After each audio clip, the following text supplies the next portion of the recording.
Si tu ne me laisses pas choisir le nom de notre enfant, oublie-moi.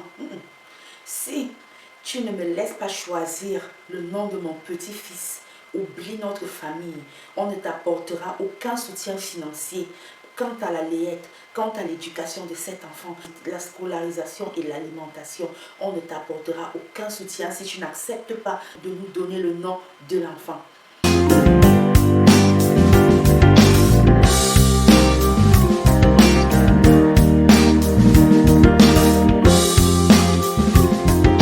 Bonjour tout le monde, bienvenue sur cette chaîne. Pour ceux qui ne me connaissent pas encore, moi je suis Elisinga de la chaîne Astuces et Conseils au quotidien. Je suis entrepreneur, investisseur. Je préfère d'ailleurs l'investissement à l'entrepreneuriat. Je suis ingénieur des affaires. Ici, sur cette chaîne, on parle de business, de marketing, de management, d'entrepreneuriat, d'investissement, de financement, de la création et de la gestion d'entreprise. On parle d'argent, on parle même de développement personnel. Aujourd'hui, je vais évoquer un sujet dont sont victimes beaucoup de jeunes femmes qui conçoivent sans être mariées. Je vais vous raconter d'abord l'histoire, c'est l'histoire d'une connaissance, et puis je vais vous donner mon avis à la fin de la vidéo. C'est l'histoire d'une jeune femme qui conçoit d'un jeune homme. Ils ne sont pas du tout mariés, ils ne vivent même pas en concubinage, c'est juste une relation de, voilà, petit ami, petit copain. Et la fille tombe enceinte et le gars n'est même pas passé voir les parents de la fille. Elle n'est qu'à 3 mois de grossesse. Le monsieur lui donne de l'argent pour qu'elle commence les visites prénatales et elle fait la première échographie. Et au bout de la première échographie, le gars lui dit je t'ai donné de l'argent le matin pour faire ton échographie. J'espère que tu vas me laisser décider du nom de l'enfant. La fille dit comment ça tu vas décider du nom de mon enfant, étant donné que je ne suis absolument pas mariée. Et la société africaine dit que, même chez les blancs, même chez les occidentaux, c'est pareil. Un enfant né hors foyer, hors d'une union conjugale, est un enfant naturel. Et pour un enfant naturel, la maman a le droit de choisir le nom que portera l'enfant. Personne, je dis bien personne, aucune loi ne peut l'obliger de laisser le père choisir ce nom-là. C'est son droit de choisir le nom qu'elle va donner à son enfant. Les discussions commencent, la dispute commence. Le gars dit non, jamais, c'est mon enfant, c'est moi le père de l'enfant, je dois donner mon nom à mon enfant. Déjà, je ne t'ai pas dit que tu ne vas pas donner ton nom à ton enfant, puisque en Afrique, on donne 2 noms, le nom du papa et le nom de la personne que tu auras choisi comme homonyme.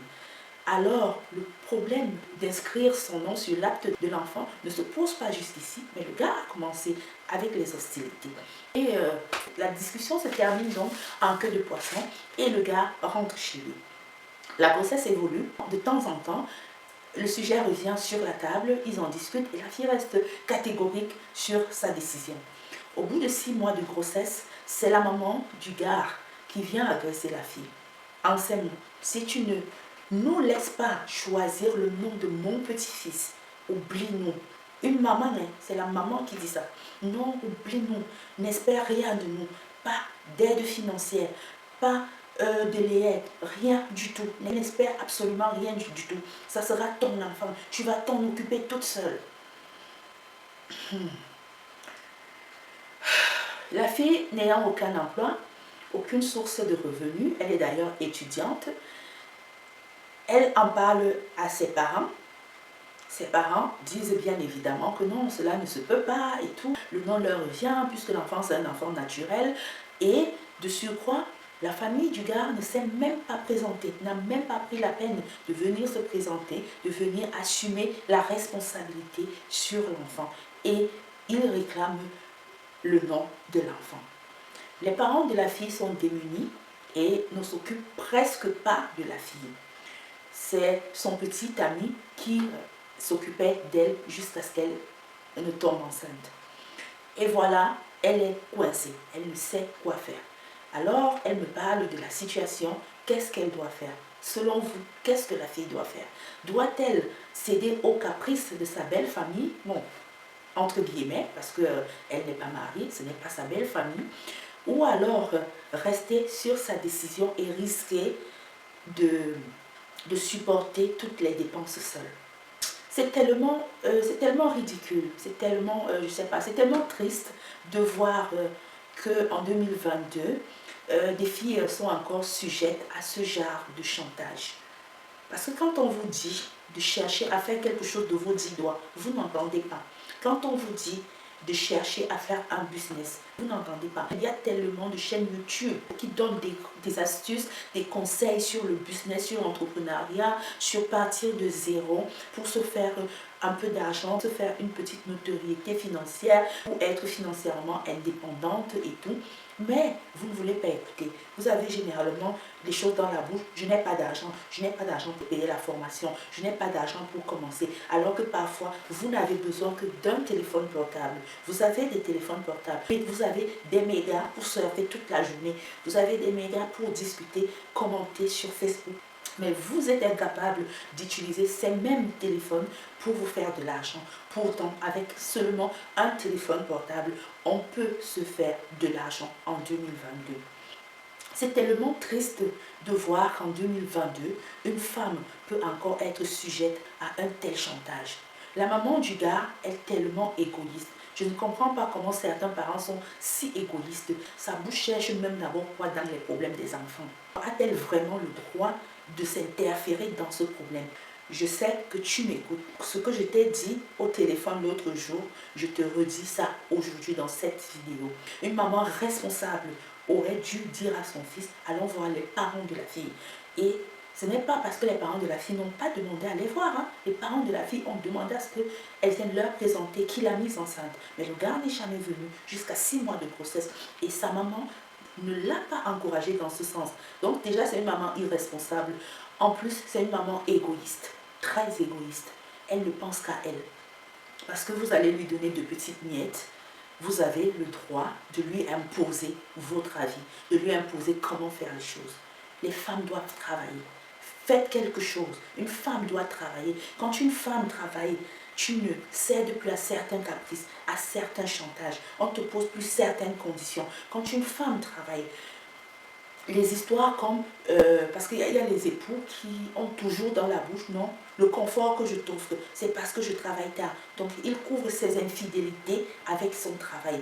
Et avec toujours le chantage que la vie confortable que je t'offre, c'est parce que je dois travailler tard. Je dois passer des nuits dehors à travailler. Quand une femme travaille, tu dis à ton mari, non, ne travaille plus la nuit, ne reste plus tard au bureau, ne fais plus d'heures supplémentaires. Je vais prendre la responsabilité des charges que tu payes avec les heures supplémentaires.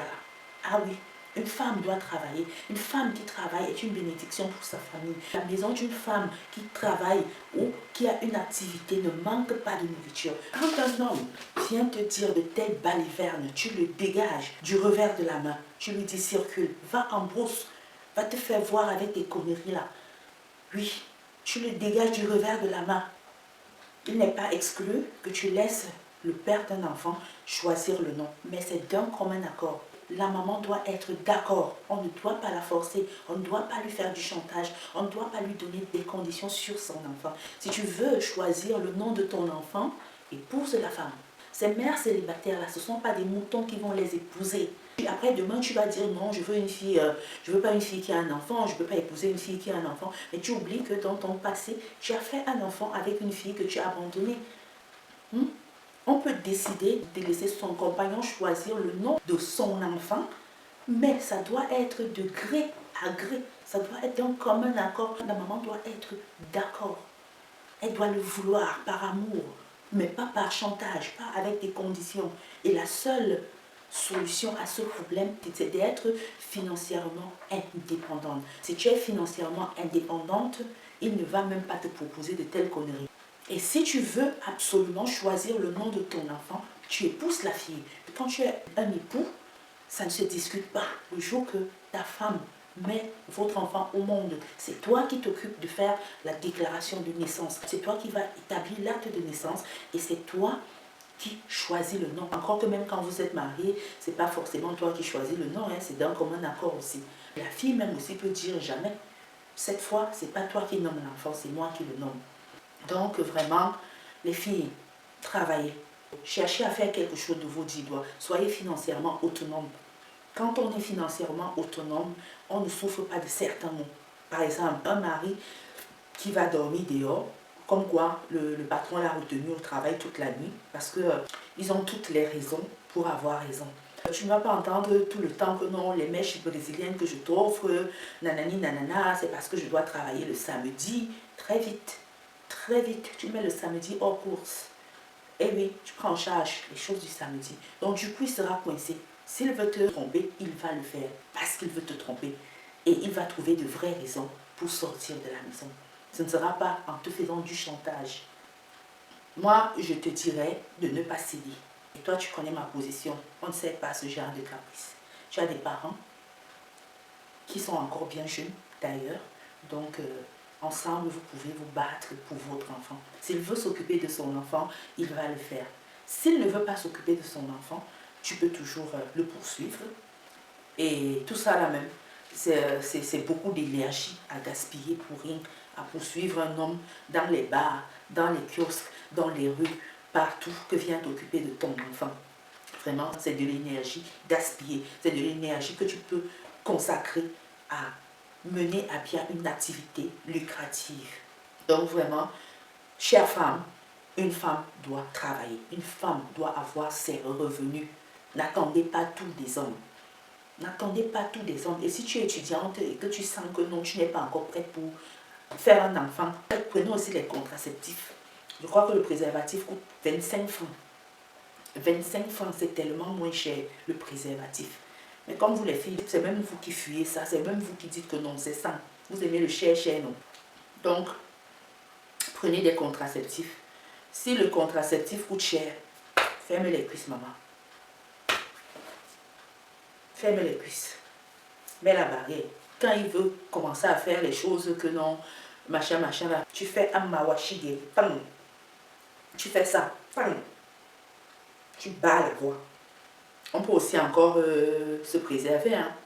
C'est même la meilleure contraception. Être chaste.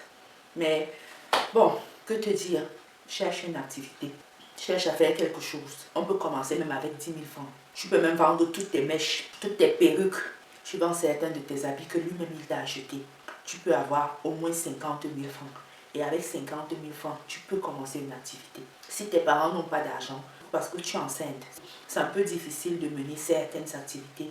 Donc, tu prends cet argent, tu peux donner même à ta maman. Elle commence un petit business. Vous pouvez commencer à gérer l'enfant le temps pour toi de mettre l'enfant au monde et de chercher une vraie activité. Voilà, nous sommes arrivés au terme de la petite histoire. Je voulais attirer l'attention des femmes, des jeunes femmes qui croient que être en relation est une source de revenus. Être en relation, être en couple ne constitue pas un moyen de se procurer de l'argent. Cherchez à faire quelque chose, travaillez, faites un business, faites une activité qui peut vous rapporter un peu d'argent. Sinon, le père est là. L'acte de l'enfant peut bien porter son nom en tant que père, mais il n'a pas le droit de t'imposer un nom quelconque. Cher winner, que pensez-vous de cette vidéo? Prenez la peine de laisser un commentaire pour aider la jeune fille. Peut-être que je suis falche, peut-être que je n'ai pas raison, peut-être que je lui donne un conseil qui peut la perdre demain. Donnez aussi vos avis en commentaire, elle vous lira, donnez-lui des conseils. Peut-être que moi, mon conseil n'est pas le meilleur conseil qui soit. Peut-être que vous êtes d'un autre avis. Donnez-lui des conseils en commentaire. Sur ce, on se dit à bientôt pour une nouvelle vidéo. Portez-vous bien. Je vous fais plein de bisous. Bye.